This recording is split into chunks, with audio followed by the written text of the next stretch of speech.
তোমাদের মনে আছে সেই চন্দ্রমল্লিকার চারা গাছগুলো যেগুলো আমি আমার টবে বসিয়েছিলাম এবং তোমাদেরকে দেখিয়েছিলাম যে কীভাবে চন্দ্রমল্লিকার চারা তোমরা বাড়িতে তৈরি করতে পারো। তো দেখো, এই চন্দ্রমল্লিকার চারাগুলো তৈরি হয়ে গেছে। এবার সময় চলে এসেছে এই গাছগুলোকে আস্তে আস্তে রিপোর্ট করার।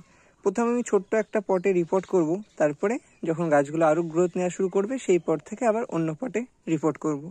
তো দেখো, আমি রিপোর্ট করার জন্য ছোট্ট একটা পট নিয়ে নিয়েছি। দেখো, এই পটটাতেই আজকে আমি রিপোর্ট করব।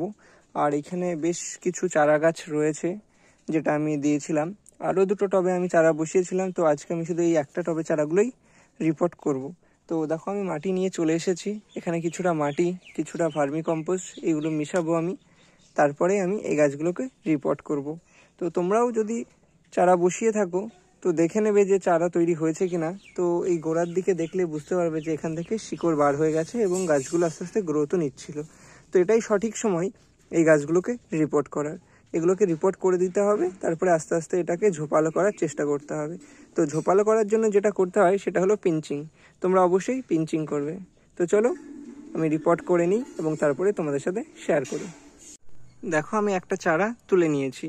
তোমরা রুটস যদি দেখো দেখতে পারবে কত সুন্দর রুটস ডেভেলপ হয়েছে এবং এটাই সঠিক সময় এই গাছটাকে প্রতিস্থাপন করার।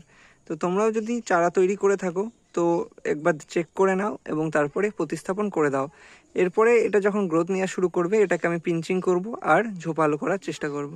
তো চলো কাজটা কমপ্লিট করে নিই। তো দেখো, গাছগুলো লাগানো আমার কমপ্লিট হয়ে গেছে। ফাইনাল লুকটা ঠিক এইরকম লাগছে। দেখো, এই টবে আমি দুটো বসিয়েছি, যেহেতু এটা হচ্ছে 8 ইঞ্চি টব। এইগুলোতে দেখো আমি একটা একটা করে বসিয়েছি। পরে আমি এইগুলোকে আবার চেঞ্জ করে অন্য পটে দিয়ে দেব।